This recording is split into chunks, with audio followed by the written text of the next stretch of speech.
Welcome back to this edition of BPI Business and Politics Inside. We're here with Chase McDowell. Welcome. Well, thanks, guys. I appreciate y'all having me on. I do appreciate actually watching your podcast, so I'm excited to be on it. Great. Glad you're here. Thank you. Chase is running for the 2nd Congressional District for the state of Arkansas, seat that's currently held by Congressman French Hill.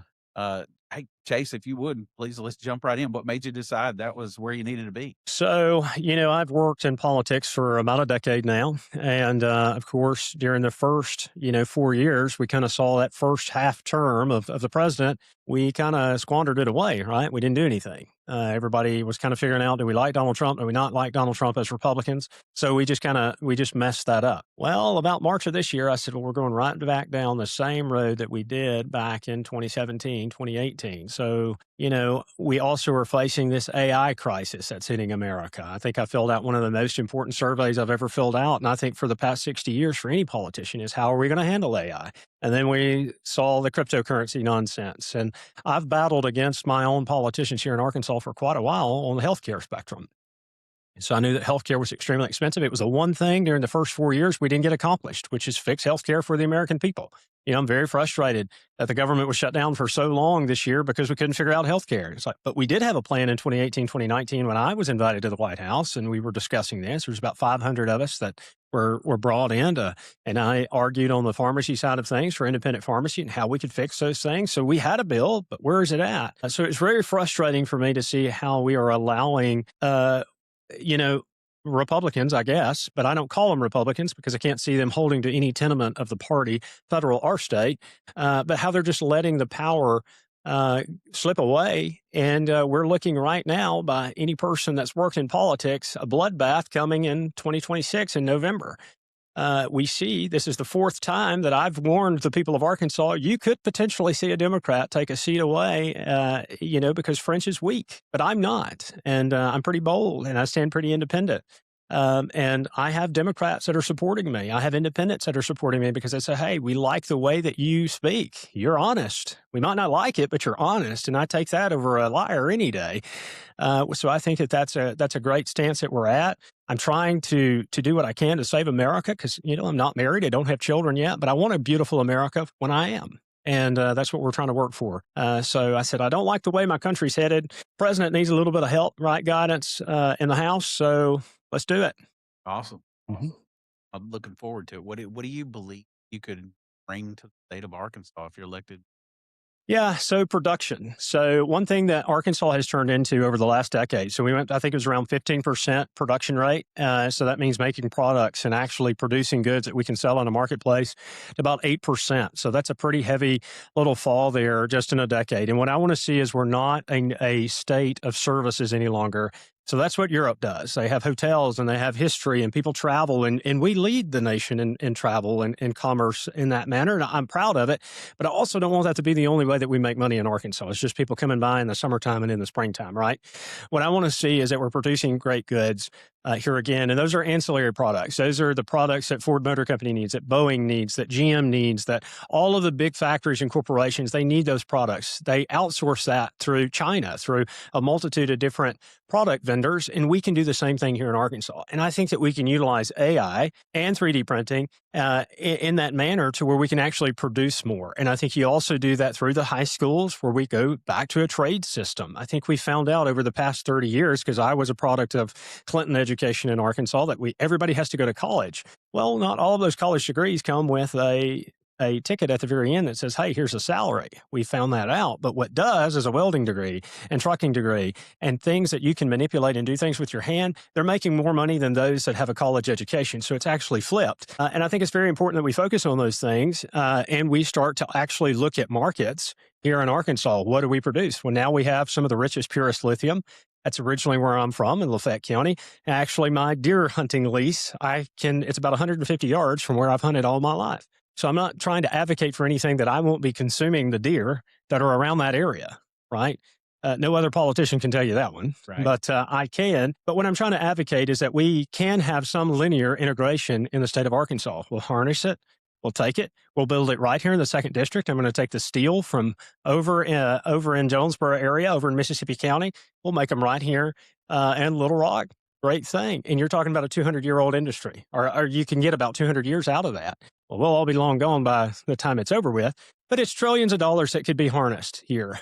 We actually have natural gas. We know that during the war with Ukraine and Russia and our trade war with Canada, what was the problem we had? Fertilizer, right? Well, I have natural gas. I can produce fertilizer in America.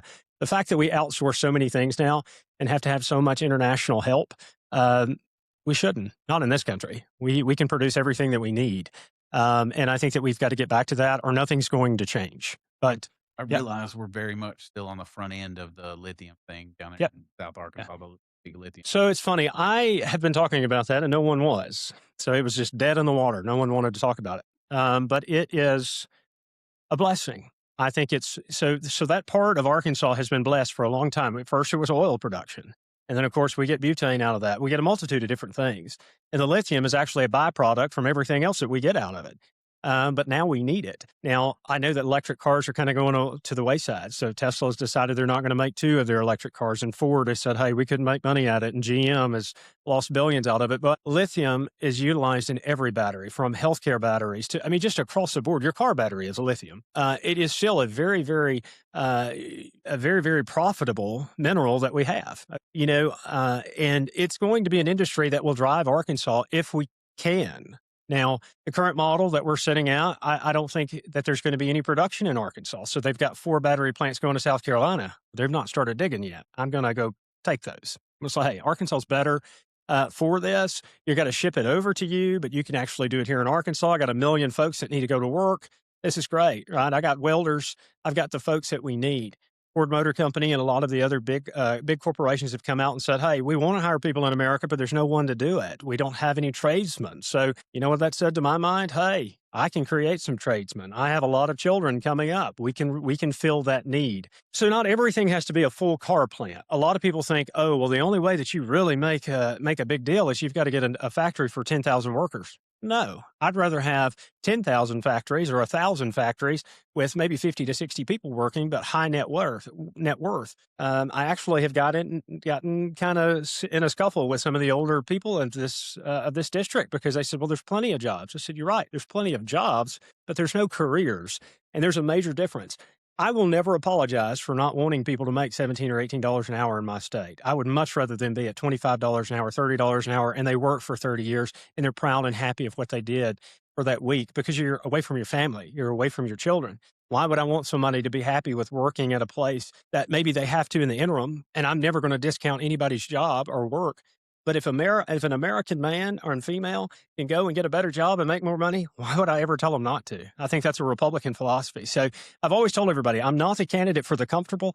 I'm a candidate for the worker because I've had to work every day of my life. So sometimes the comfortable, maybe they are uncomfortable with me, but that's okay. They're going to make more money in the long run too. My whole focus is I want better. So we're at 63,000 base income here in this district. I want us to get to 70. And then when we get to 70, I want us to be 75. And when it gets to 75, I want it to be 80. And I want it to be that any person that lives in my district that wants to go buy a brand new Ford pickup that's around $85,000 now for leather and a sunroof, they can. And they don't have to worry about it.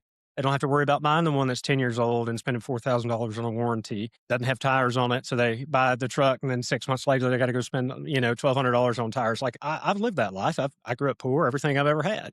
I've had to work for, and other parts of the country, it's easier. So why can't Arkansas be easier? And that's my driver. If I can get the job, get the career in, all of the other problems we have in Arkansas, they just vanish. So Yeah, I feel like that is a huge. I look at that all the time. In Arkansas, there's a states that are at the yeah, bottom of everything, and we're yep, one of them. I don't necessarily understand why. I think it goes back to education and obviously our economy. Uh, right.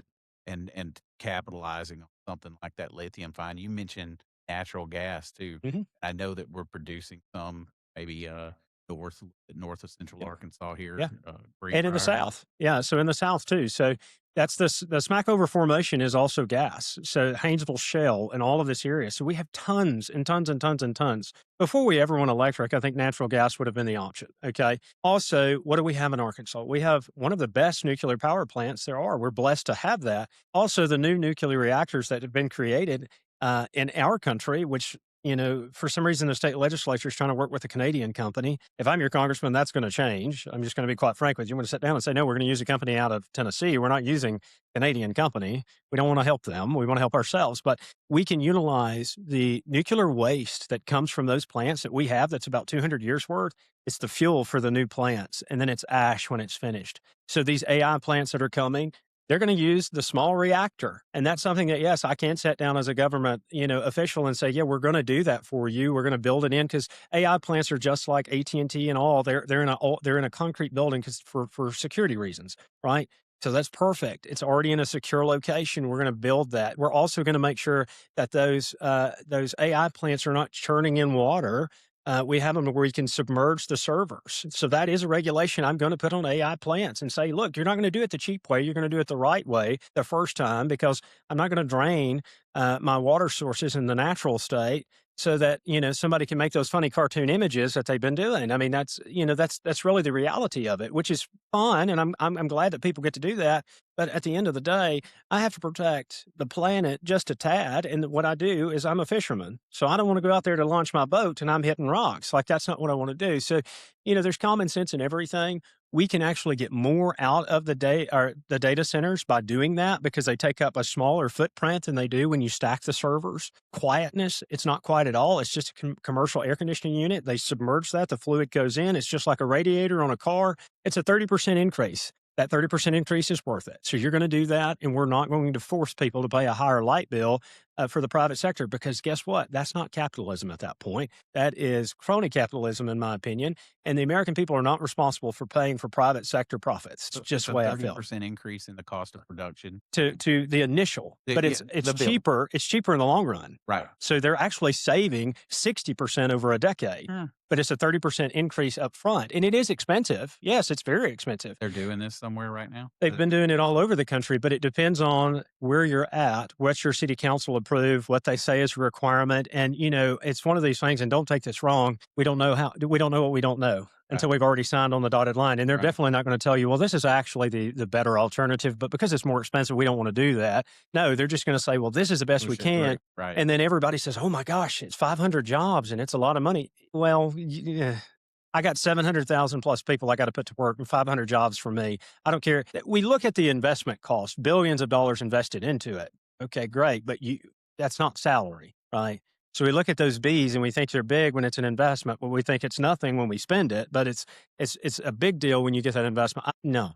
So 500 jobs, and that's good, and I'm happy about that. And that's how I want to do production: is we get 500 here, 500 there, 500 here. That's a realistic expectation. But my thing is I'm also not going to force everybody around us to have to pay for that investment cost. That's not private sector. That's not capitalism. And I believe in a free market capitalism within the borders of this country. Now, I'm very pro-tariff on the outside, and I will protect my products all the time, every day against communist nations and those that use slave labor. I'm very, very proud about that. But I'm not going to put it on everything. Look, I know that coffee was $20 a bag. I've run on a lot of coffee, and I didn't understand when we had a tariff on coffee. But I do on steel, and I do on cars. I also am a little bit different than the president on this. I'm not going to allow 600,000 Chinese students come into my universities and take the places of my American students anymore. Okay. We've already had 3 Chinese nationalists in the state of Arkansas that tried to steal our agricultural secrets. They were trying to load up on the plane right out the road out there, and we caught them before that happened. With our rice and our different things they were trying to come up with a non-hydroponic rice, and they were going to take that to China, undercut us, right? We can't allow what we know is our enemy to invade us through the university system. Okay, becoming professors, becoming students, working in certain industries. I don't think that there's anything wrong with saying, yeah, that's probably not a good idea, right? The president wants that. I get that, but I'm just not for it because I want to make sure that American students get the best upper hand that they possibly can. Because for the past 30 years, we paid businesses to move industry out through NAFTA and different things. We said, hey, go somewhere else and you still get your profit and you still get your tax cut. What I'm focused on is a tax plan that focuses on retention rate of employees. So you're going to keep your employees instead of your 5-year, layoff that everybody knows about that corporations do. Hold on to your employees, do an investment. Let's focus on, new product lines and that different type of thing. When you see that type of growth, then you get a single digit income tax rate for corporations. Trust me, they will be beating down the door to do that. Same thing with healthcare. If we can get my healthcare bill through, you and I will buy a Blue Cross and Blue Shield plan of America, not of Arkansas or Texas or any place like that, will go. We'll get us a Blue Cross and Blue Shield plan. Businesses can now offer a credit towards that, but it's your plan. So I'm not stuck at a dead end job because I got a good health care plan, but they pay me less. Now it's my plan and they offer me $200 credit a month or $300 credit or whatever it may be. Now I can utilize that. Now, in that, one thing that I've never thought I would support, but I have to when it comes down to healthcare, we will talk about profit caps on certain things. So medications sometimes are 25,000% markup. You're talking about X-rays at the hospital, right? Cost us $5,000 or $6,000 for us to do it, but then you get on TikTok and the nurses are playing with their purses and different things, and they're doing scans to see what's in there. And I promise you that when I'm your congressman, that's going to be I have a reel that I'm going to play and say, did that cost you $5,000 to do that? Why did the American taxpayer have to pay $5,000 for an X-ray when y'all are having fun in the ER? You know, Right. it's those different types of things that we have to look at. We can modulate, and that's where we get to this whole $38 trillion in debt, is because it's fraudulent spending. It's erroneous spending. And what I want to do is we can prove with Arkansas and in my district growth, development, quickness of how rapidly we change things, and then that can be the actual metric for the rest of the country. Arkansas led in the 1900s. Some of the greatest, biggest industries that we support today came from Arkansas. People forget that FedEx was created in Arkansas, but now it's in Memphis. That's a whole other ballgame for another podcast. But you know, FedEx, Walmart, JB Hunt, Tyson. Now, why the families that inherited those companies, and I might not always agree, the inventors of those corporations did a great thing for our nation, and we still lead. The fact that we just got to the 2000s and said, "Oh, well, we contributed what we contributed to America." No, I want to take that fire and keep building it and making it better. And maybe it's because I am originally from Southwest Arkansas. I lived a lot of hard knot life. A lot of we don't have the money for that from the school or whatever it may be. So we raised the money. I would go to Tyson, we get leg quarter or the whole half a chicken, and we'd sell them right for whatever we needed to do. So I've had to fight for everything I've ever wanted in life. And I look at an area, a district like ours, so much potential, so much that we can do. And the only thing it is just having that one congressman that has a little bit of a flame behind them. And while the other ones are lazy and they're worried about, enriching themselves, I'm worried about enriching my district. And if I can gear that greed to benefit the American taxpayer, I've won the game. That's the Right. game, is gearing the greed to actually benefit the American people. And that's what I plan on doing Yeah, you for said a sure. minute ago something about the South Arkansas being very fortunate. And when I ride around down there, that's just not what I see. Well, I see exactly what you're talking about. A lot of poor yeah. people down there. So what happened in Southwest Arkansas? My hometown is Stamps, Arkansas, and we had the largest paper mill in the South Uh, at actually in the country at one point in oh, time. Yeah, I didn't know that. Lake June, it was massive. And Hot Springs, when you're at the racetrack, that White House that's across the way, Uh-huh. that gentleman was from Stamps, and he built that because they had a malaria outbreak. Killed all the people from my hometown, but he got his children and everything out, so they didn't Oh, have to wow. live in Stamps because of the malaria outbreak. Because of they soak the wood, so that's where the lakes and everything came from. So you're right, and a lot of it has to go with the same problems that I'm fighting in this district. You have a group of people that control the wealth, and they really don't want it to spread. Well, the thing is you don't get that opportunity anymore because it's not just us trying to protect ourselves against maybe another state or ideology or whatever it may be. We're fighting people that really hate us. When you're talking about Iran, you're talking about China, you're talking about Russia.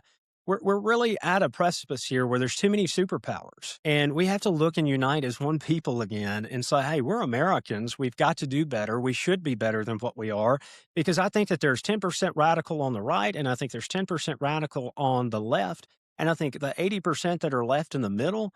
Only thing we're trying to do is go to work, enjoy our day, make sure we don't spill coffee on us at some point in time through the day, and love and take care of our families. That's it. That's what we want out of life, and that's how I grew up. I grew up in a Mayberry, Norman Rockwell style world, and I would love for these children to get to experience that. They don't get to anymore. What they do is they turn on the television and they see politicians that as if I had a toddler, I wouldn't let them watch the news. I mean, that's kind of where we're at. I'm a very, very strong-willed person. I'm a very, I get angry very quickly with some of these people with how they're doing things because I think as Americans we should be better. But at the end of the day, I hope that I'm never that type of politician where people are like, I do not want my child seeing what he has to say. I don't want to do that. I think that being Southern, you're a little bit different. I think we can get things done a little bit better and easier. But you're right. We have a problem in America to where we don't always, like I said, with those folks. Well, there's jobs, there are, but I want better for my people Right. because I did better. I dug myself out of the hole I was born into, And you know that if you can do it, other people.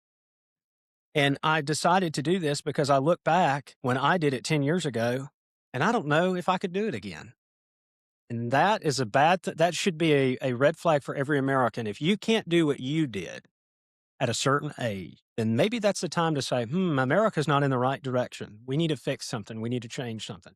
And what I got tired of hearing is the same old, all the time. It's the left. Well, not really. It's both of you. And I think it's time to sit down. And my generation, I think, can be the ones that sit down and say, okay, it's both of you two. Both of y'all. Y'all have been in power since 1972. I mean, you've got Chuck Grassley that's going to end up being 103, I think, when because he's going to seek his next term. 103 years old. He has been around since Herbert Hoover. He was around since Herbert Hoover. So his history book is his personal diary. And it's not that I don't think that he's a bad man, but then you look at the SAVE Act and he says, oh, we can't do that. Well, maybe not when you were, but yes, the SAVE Act's very important. A centenarian should never be a politician. An octogenarian should never be a politician. I mean, they tell me that you can vote at 18 years old, but I can only do certain privileges at 18. I can't smoke, can't drink, can't do all these things, but you can be 103 years old and be a senator. Well, Yeah. I think there's got to be some line there. There's got to be some giving. And I think he has wisdom. Yes, I'm not knocking that, but sometimes your wisdom is outdated. And I think that's part of the problem is, whatever bill he passes, he'll never experience, but I will experience everything that Washington's doing right now. And then I have to raise children and I have to be married in that situation. And I'm just not interested in what's going on in Washington. I can't see how it's benefiting me at all. So I think if we start breaking down the barrier of not just saying, well, Republicans are always right, Democrats are always right or wrong or whatnot, and we just look at some of those, because like Ro Khanna out in California, he does a great job. He doesn't want congressmen trading stocks. Neither do I. We can join hands on that. AOC thinks it's wrong For that, those that don't understand, tell them why. well, for instance, during COVID, we're all trying to figure out, is the world going to survive, and buy toilet paper? And French Hill made $9 million on stocks. Right. And then he got $600,000 to his campaign pack from the vaccine companies. Okay. Well, do you think he really cared about the vaccine? No. I mean, who in their honest opinion would look at that and say, oh, okay, well, yeah, whatever you need me to do. And it's the same thing. He's made over $1 million last year, and he's made $1 million each year since that $9 million, but he doubled his wealth. So when you look at that, and that's not anything that you can verify that. You can go, there is a gentleman that follows every congressman, and you can look, and there's a major spike, and then it just continuously keeps growing. I'm not saying anything against him other than he's not any different than any of the others. I'm not going to. When you walk into my office, I don't know if it's going to be on the right and the left because I don't know what office I'll get, but there will be a huge plaque with my big signature, and I write a big one that states that I will not trade stocks.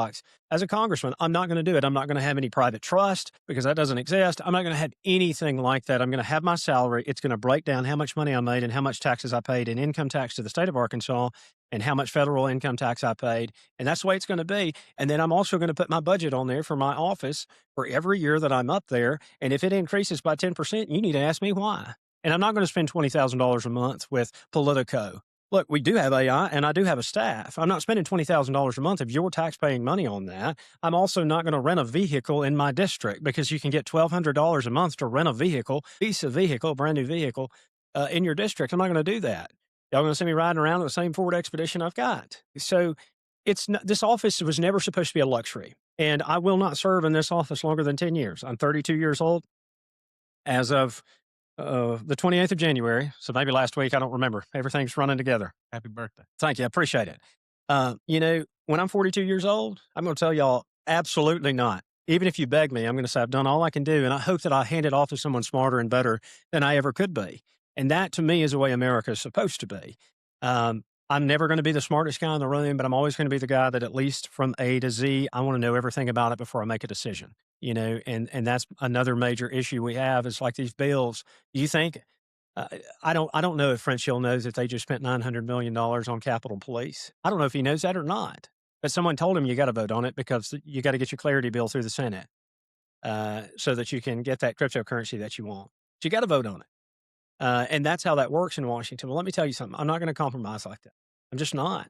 And I told everybody I'm going to only be a one-term congressman. You sound a lot more like an independent than you do like a Republican or a Democrat. I'm Be- hearing you speak against either side of because a you're Republican challenging both sides of this, and I hear that. Because I've asked everybody what is the message and the motive of the Republican Party, and they can't tell me. I am a traditional Republican, and when they break against what we believe, like investing in corporations and owning corporations, right? That's wrong. We can't do that. When we're talking about sending money to people, that's UBI. That's a basic income we're giving people now. That's not Republican philosophy. We believe in capitalism. Capitalism is what rules the world. And if you deny that, then go to any nation that's communism or a communist nation, and you point to me that we're not paying their bills, and I'll give you $1 million because it's not going to happen. We're paying their bills. China is so powerful because we built that. That is my money in another nation that will turn around and try to kill the Taiwanese, but I'm going to yank the semiconductor chips away from the Taiwanese, save them, and I build an industry.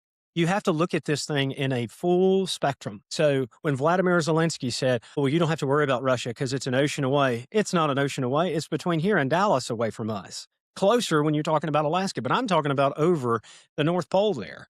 We're very, very close to Russia. We butt up. Now, the Canadians, I mean, I guess if we think the Canadians are going to keep us safe, I mean, that's not going to happen. Be realistic. Yeah, let's be realistic. I mean, the Mounties will do what they can do, and there's some proud Canadians there that would love to be Americans, right? Good people. Good people, but it's just like all of the people that live in the Nordic region. They are so intelligent and they're so this and so worldly, but yet every plane that NATO has is an American jet. So y'all really don't like us, and you don't want us in the room telling you how the cow ate the cabbage, but you have no problem spending our cheddar. And that's where I have a frustration is, yes, Greenland, we should be able to be in Greenland. Not do I want it as a territory, but I really should be able to put the Golden Dome, Iron Dome, whatever. I should be able to put that there so that I'm protecting not just myself, not just Canada, but all of the Nordic region. But there's so much hatred for the American people because we're number one that they would rather risk their lives than just say, okay, yes, yes, you That's a go lot ahead. of being successful, I think. I mean, hate rich people, hate people who are They successful. do. You see it throughout everywhere you turn. Well, one thing for me is I look to people that have things and I say, well, how do they do it? And I don't want to recreate the wheel. Well, everything I'm offering to this district is what Texas and Georgia and North Carolina and all those states that I've worked in. I've worked in 48 states, either being a political consultant or being a pharmaceutical consultant for independent pharmacies. Okay. I never worked for drug companies. People think I work for drug companies. Oh, I've tried to tear them down. But, the thing is I see what they did. Hey, how did you recover after 2008? Well, we started building furniture, and then from there, we started selling foam to Ford Motor Company. All right, that's a small ancillary product. That's what I need. Well, we make the rubber gaskets for all of the showers in America. All of the rubber gaskets, we make them right here and wherever. Right? I mean, Right. I've been so many places I don't remember, but okay. And how much money you making that? Oh well, we clear somewhere around $4 or $5 million after everything's over with. Hey, that sounds like a good thing. That's Making 200 jobs right, making right, rubber shower gaskets, and they use special needs individuals to do it. right. So, How much are we helping? yeah. Right. So I got a group that I'm working with on the 16th, I think, of February. I'm meeting with them, and it's supposed to be it's a group that tries to get people that have been in prison into the workforce. Okay, I got a whole group of people that got arrested because they had marijuana. Now they're a felon. Okay, oh well. Now Grandma Moses can go down the road and get whatever thing she wants. So my thing is yes, we're going to make sure that those people get a clemency, right? Where they're going to get protected. They're going to go right back like it never happened. Because any way we look at it, marijuana is pretty well legal in this country. Nobody goes in, but you get an extra charge with it. So it's the same thing if you travel with a lot of cash in your pocket and you have a firearm, and the police officer says you're not supposed to have it. Now you get a whole different other charge because you've got a bunch of cash. Well, let me explain something to you. There's nothing illegal to carry a firearm in the state of Arkansas, and there's nothing wrong with carrying cash in the state of Arkansas, but you can get a charge if it's over a certain amount of money. State legislature needs to fix that, right? Right. But there's certain things that we have to do as Republicans to say, this is what our party stands for. And if you divert from what we stand for, you're not a Republican. You're outside of the umbrella. But we have made the umbrella so big that now a UBI, something that Bernie Sanders says good to, and Elizabeth Warren says good to, now Republicans are accepting that and trying to run it through the American people. And the American people are like, okay, well, it sounds good. It's not good because it's Marxism wrapped up in capitalism, which is not true. A Democrat said this, and I agree with them. The largest welfare children that we have in this country is corporations, and it shouldn't be. So my family owned a trucking company, and there was no politician down there writing a check for Goodyear tires. And steering tires are expensive on a truck. We had 30 something of them, and each one of them have 18 tires. So y'all can put the numbers together. And that was back then. But today, there's no politician that's up there writing a check for that. But if I'm a big corporation, I do. I get as much money as I need. But the only way that I see that we fix this is get rid of subsidies, but we work towards a income tax rate that's about a single digit. So I'm not generating as much money for the government, which I think is good. So that means they can't spend it fraudulently like they've been Right. doing. But also people that are hungry, people that need health care, people that need all of these things that the government's doing right now, private sector takes care of it. Takes the monkey off my back as a politician, which is good. That's a good thing. And like I said, I'll never apologize for giving someone a career that they could take care of themselves, take care of their family, and be proud of the work that they've done. My grandfather, he loved to work. That was what he wanted to do. Now, it was his own business, but he loved to work. He wore a McDowell trucking uniform almost, he's buried in one because he was so adamant about his job because he knew that every time he worked on those trucks, one of his drivers had to make a living for his family. And we paid the people good. I mean, I'm not, but if we can get back to that, and whatever it may be, I don't care if you're making big pens or whatever it may be, you can have pride in your job, be proud of the product that you build. I know you've met people that worked at a car company or worked at Kenmore or someplace like that. And, what do those gentlemen do now? There's not a Kenmore appliance, but that's all they would ever buy. Right. I have General Electric in my house because it's really the only American-made company that you have, and that now that they've moved back, they will be. But I got them right before they moved back to China. But there is a pride about buying local and buying community product, and that also incorporates into an American product. And we have to introduce this younger generation to that. So yes, I don't like Temu, and I don't like these $3 shirt places because I also know that there's a Christian and a Uyghur Muslim over there that's a slave that's having to make that stuff. Uh, Introducing this younger generation. Yeah, I hear you on that. I think that it's so easy. Uh, I'm 47 years old. We have it so good. We really do. yeah, In my opinion, I'm not saying that yeah, there aren't people out here that are struggling. I know that there are, of but course. what's struggling like today versus it looked like a few years ago. I'll tell you this, when I got introduced or when I was inducted in the National Junior Honor Society, the big thing that I'd always wanted to do is I'd wanted to go to Red Lobster Day. Big thing, Right. right? Now people go to Red Right. Lobster on a Tuesday. Right. So, yes, struggling today That's is exactly what I mean. Eating nothing out like at struggle. all was Texas a big Roadhouse deal. was a big deal. Yes. That was like a big thing.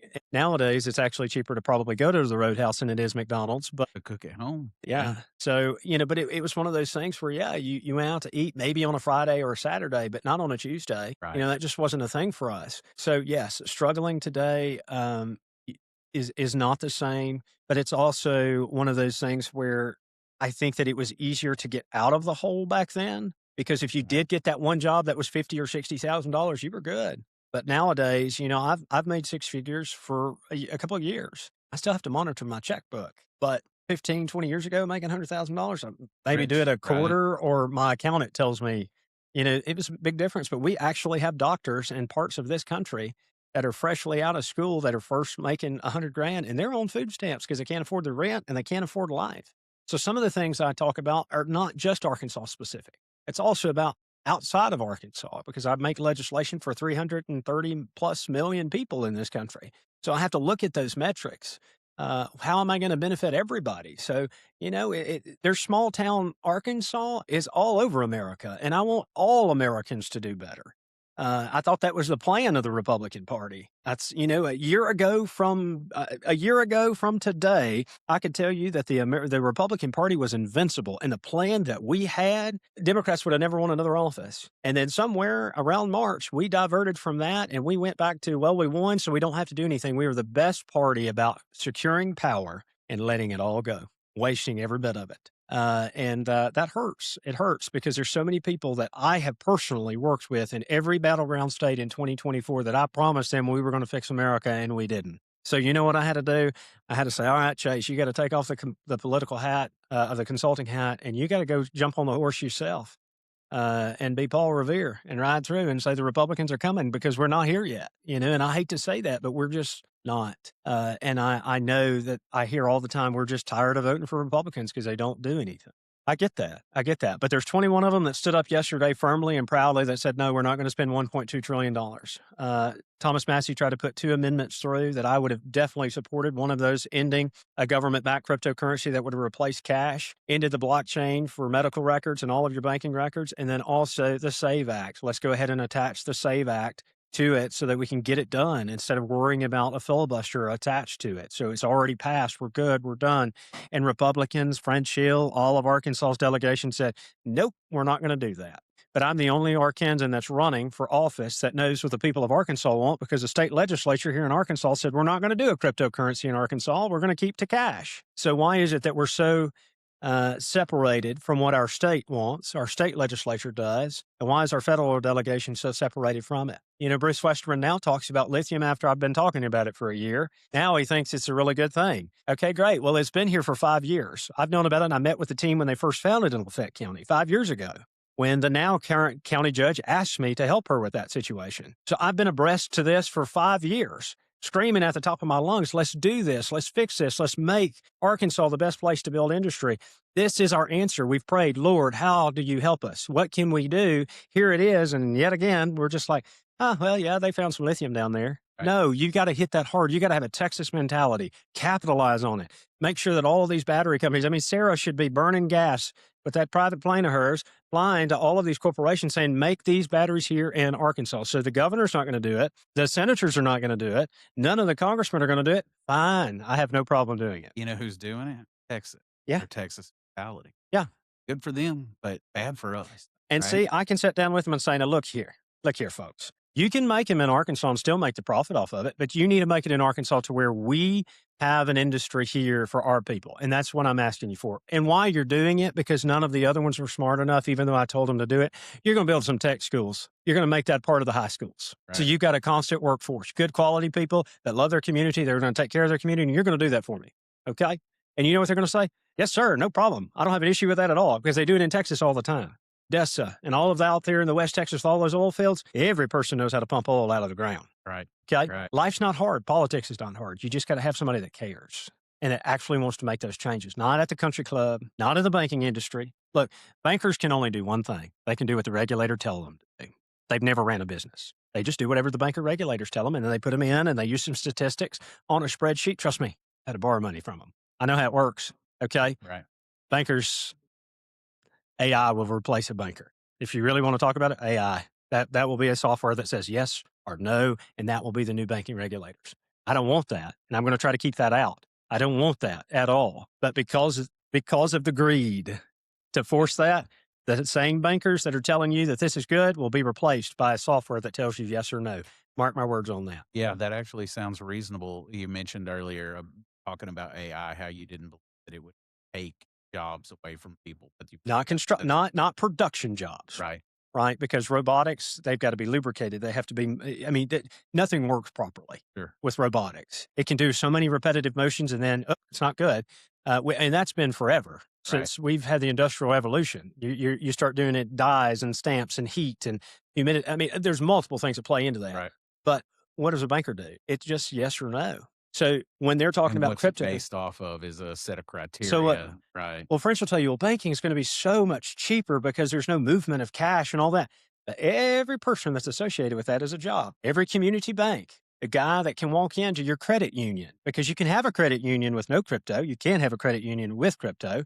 You can walk into a credit union. They meet with the folks and they say, hey, you know, this is risky, but he's been doing banking with us for 45 years. Right. Never missed a payment. Yeah, we're taking a risk. We are taking a big risk. But I promise you, I mean, you're talking about it's a wonderful life type situation. Right. And that still happens in Arkansas. And that happens, human. Absolutely it does. And it happens in America and Arkansas every day. And that's how commerce has been done in this country for hundreds of years. We were better off before the Federal Reserve. We built and created something that never existed before, which was the middle class before the Federal Reserve. And now we're here and we create artificial inflation. We got a gentleman that hates the president so much that he has cost us hundreds of billions of dollars to the American taxpayer through interest rates, because people are still paying a high interest rate on their mortgage. Closure rate was through the roof because they're paying 8 or 9% on their mortgage, because you got one gentleman that hates the president and won't lower interest rates. So they say it's not supposed to be political. Oh, over the last year, it's been extremely political. And the gentleman that I'm running against should have sent him a letter and said, "You are awful. What are you doing? You are forcing businesses to go bankrupt. You are forcing the American people to lose their homes." And you know what he says? He's a man of high integrity. Good guy. I don't care if he's worked with him for 30 years. If my best friend was over that for 30 years, I'd tell him, "What are you doing? You're going to let that man, that one person that sits in one office, destroy the whole American economy because you don't like him?" Because every metric, even people that are so far to the left, said, "We need to lower interest rates. Why are we not lowering rates?" Because he didn't like the president and it hurt the president's approval rating. Washington is worried about ego, and I'm worried about everybody else that has to leave their home for 45 minutes a day to drive one way to go to work and spending all that time away from their children. That's who I'm worried about. I'm worried about the kids not being raised by iPads and people that don't care about them because their parents unfortunately have to work a 60-hour week just to keep the light bill on, or keep a roof over their head and the light bill paid. And then God forbid one of them gets sick. We live in the greatest nation on earth, but I have seen, since I've ran for office, 15 different fundraisers for kids because they can't pay for their chemo treatment. And I know that chemo drug's cheap. I ordered it. That's hard. That's a hard pill to swallow. And it's not that the pharmacy's doing wrong. They have to pay it too. But I know what the raw ingredient cost is for that drug. And you think I'm going to serve in Congress and let that keep going? No. I'm not going to let children die because you need to make a 2,000% profit or Why do 3,000% you think profit. others haven't stopped it or can't stop it, and you believe he can? I mean, I'm not questioning that you want to. I believe you. I hear Well, you're convicting, but first of all, look at how much money is donated to them by these companies. And, I could have said, "Hey, I just want to be a congressman." Great. Find me the insurance companies, and I know how to twist this knife for every American, and they'll fall in love with me.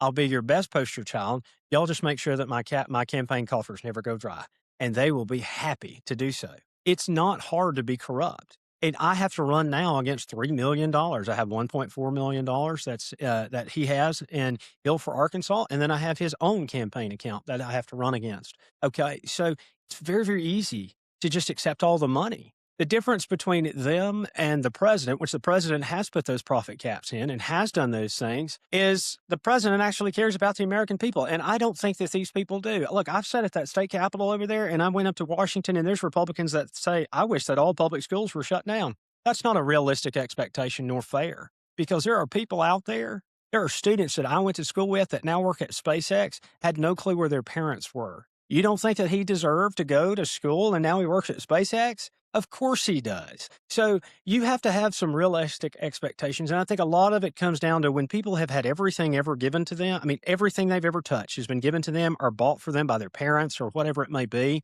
They don't understand. The president doesn't understand healthcare because I can tell you why. The president's always had concierge care, right? He's rich. And I'm not taking that away from him.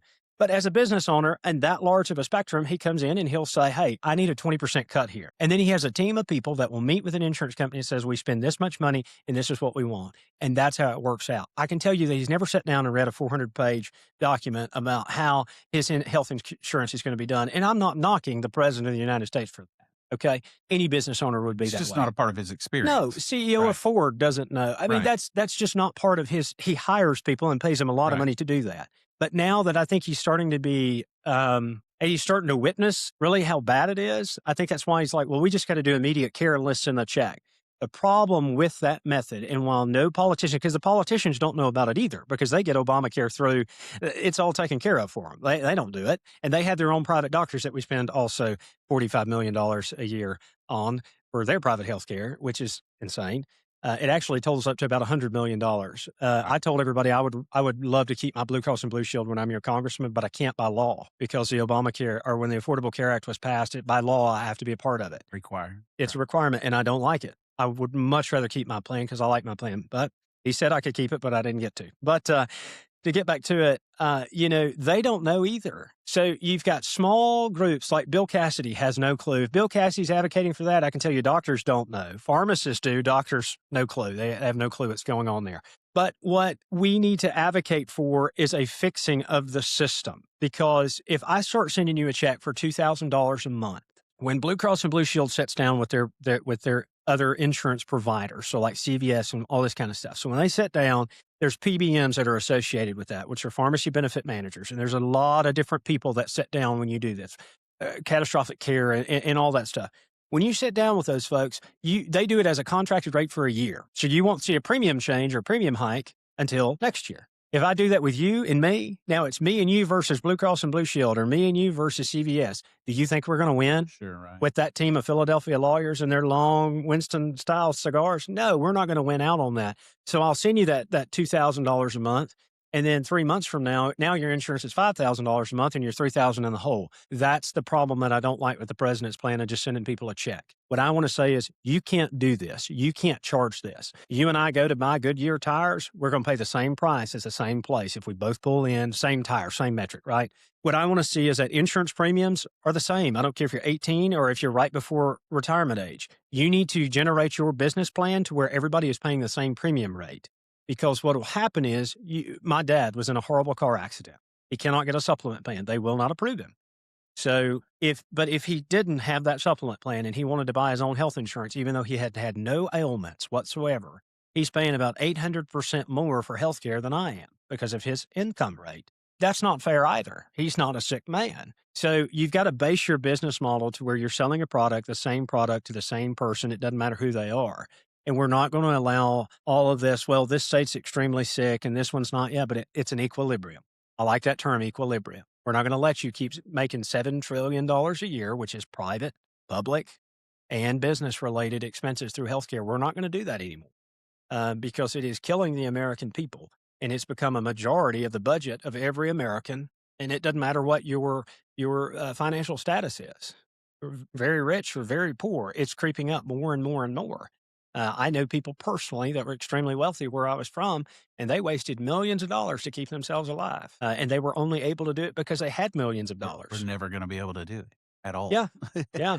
So it's one Spend of, all you want, you won't be yeah. able to keep yourself Right. alive. Well, he had got a cancer that it was an extremely, experimental, and he had the money for it. And he said, my thing is I feel he went through a depression because he said, I can save my life, but anybody else that has this condition with me, they can't. So he's like, we've got to fix that. And still a very close friend of mine today. He did end up passing away from cancer again because it's one of those things that cancer is one of those enigmas that we're never going to be able to figure out all the way. It's a, genetic mutation that and it's different in every human being. That's the hard part about cancer. There is also some FDA problems where we know that you can go in and you can freeze cancers through nitrogen that are approved in other countries, but they won't approve it over here. So RFK is ineffective on that. Not everything RFK does am I 100% on board with, but on the fact that, hey, the right to try, which we passed, I think it was in 2018, 2019, right before COVID, actually, that was a blessing because you can try experimental things now to make sure, when you're a parent or if you are a parent, if your child's sick or you're sick, you want to do everything you possibly can to keep your child and yourself alive because you don't want to miss that time, right? And I think that's a good thing as well. But healthcare is healthcare I can address because I know it. It's just within and I can do it through committees. We can keep it from the floor vote. And I think we can get some small things that make drastic change. I want to get rid of PBMs altogether.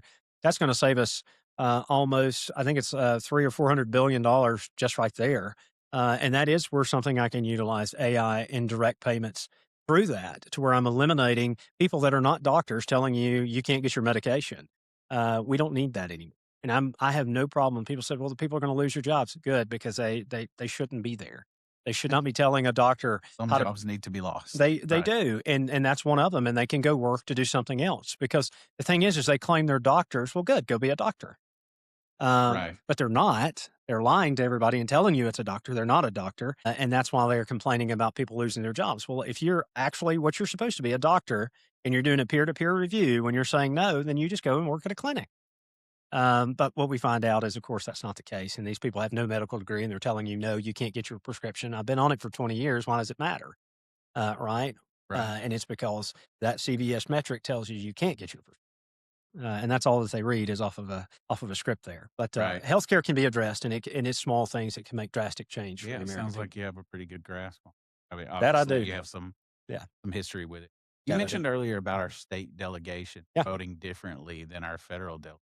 Mhm. Why do you think that's happening? Well, because I think we have some good, very good people in our state legislature.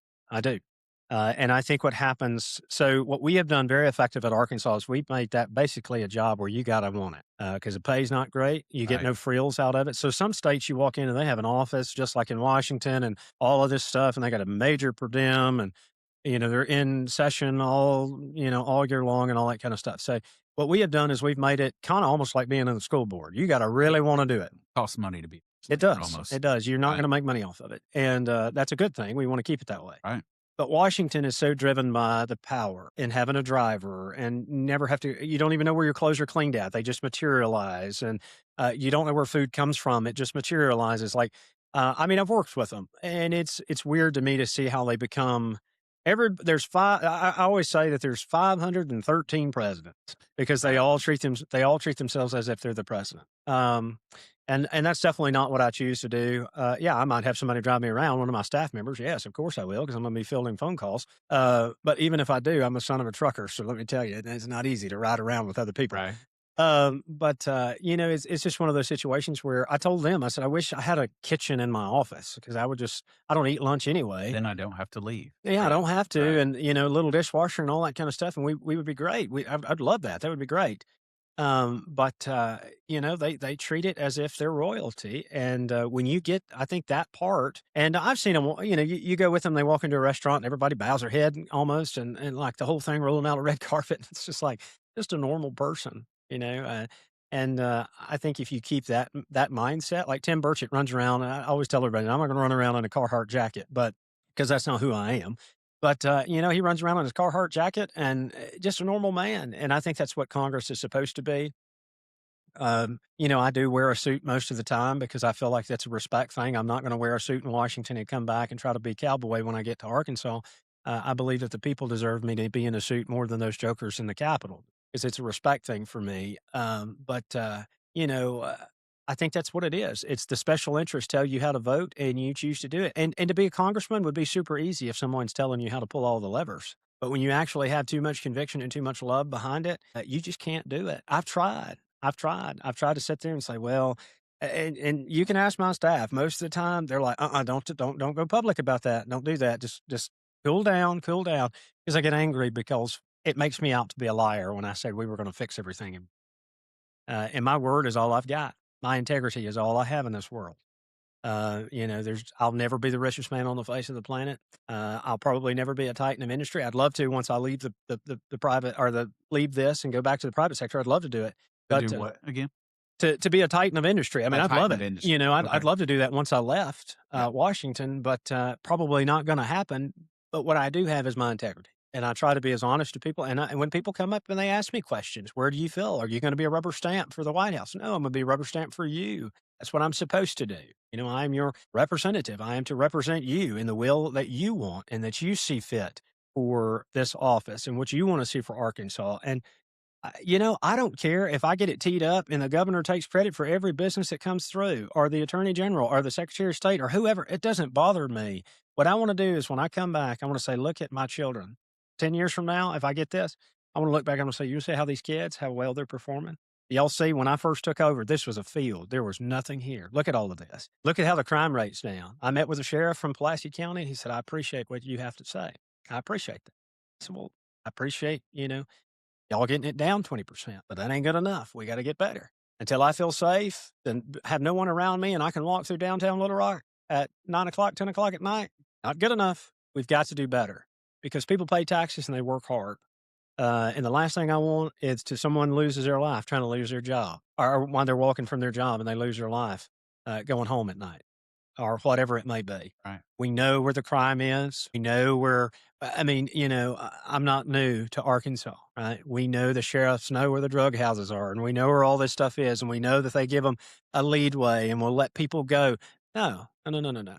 If they're killing children, then they stay behind bars. They don't get a special deal. Now, for those that have been rehabilitated, I'll be their number one champion. I will make sure that I go to drug courts and I do these things, and I'm proud of them because they change their life around. And sometimes that's the only person, maybe the judicial system's the only people that actually were there for them in their life. I have a very big heart for people, but I'm one of those people, you only get to mess me over one time, and then from there, I'm done. So I try to care for everybody, and people make mistakes. I get that. And let's try take that mistake, make it a one-time thing, and then let's make you better. And people that try, I'm always there for the person that tries. I'd much rather have people that love and care for what they're doing and trying hard than the person that's best at that job and doesn't care, didn't want to be there. And that might be Absolutely. me in this. That might be me in this position. Maybe I'm not the best person to be this congressman, right? But if I can lead to the person that is better at this, so be it. Let me be that guy. But you know, I think all of this is very simple. I think it's just got to be the one guy that just says, "No, I'm not taking the bait. I'm not going to take the money." And that's kind of where we're at. Where do you think you get that kinda insight at 32 years old to, uh, have this perspective and to be able to step into role and challenge the system the way that I hear? So I spent a lot of time with my grandparents, and I think growing up where I grew up, and I think my daddy was a truck driver, so I would see my daddy on the weekends because he worked all week long and he worked hard. And my daddy wore Walmart tennis shoes and Hanes t-shirts, and I was running around in Ralph Lauren, and he always made sure that I had the best. And um, now that I'm an adult, I know that most children don't get that. So when we would go to a restaurant, and I was an only child, so when we would go to restaurants and things, my daddy, whatever I wanted to eat, he never told me no. It was just not a thing. But you better finish what you get. That was also a thing.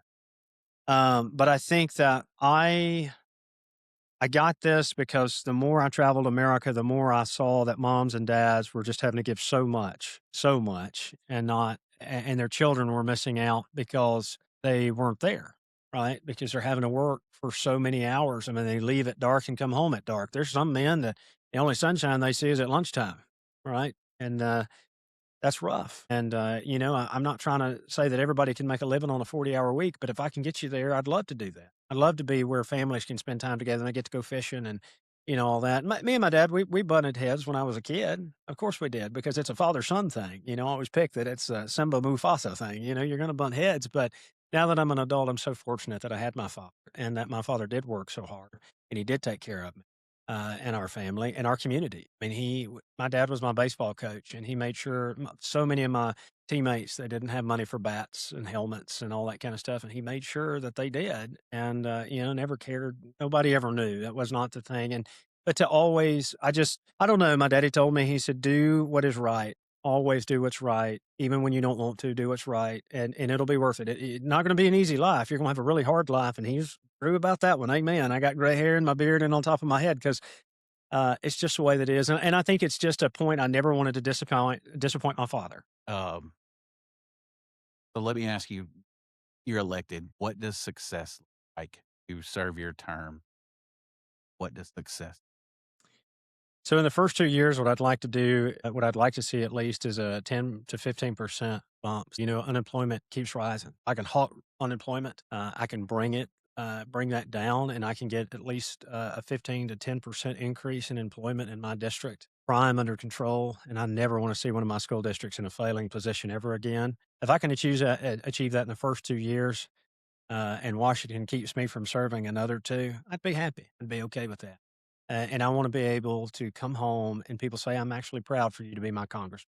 You're not just the other option." I want people to come up to me and say, "I'm proud of what you stood up for. I'm glad you did that. Thank you for doing that." And I want people to be proud of me.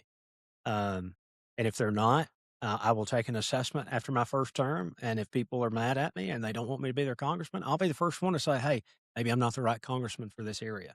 But what I would love is for people to be proud of me and for us to have grown and moving in the right direction in the first 2 years. And I think it's easily accomplished. I set very, very high metrics. So for me, I never publicly say them because they're probably not obtainable, but I want to shoot for way past the moon, right? I want the best possible. I want to be number one at everything. And if we can just start to see some progression in that direction, and someone runs against me in a primary and does better than I am, I'll be the first one to campaign for him and tell him that's the better guy than I am. I don't know if that'll happen. I hope not.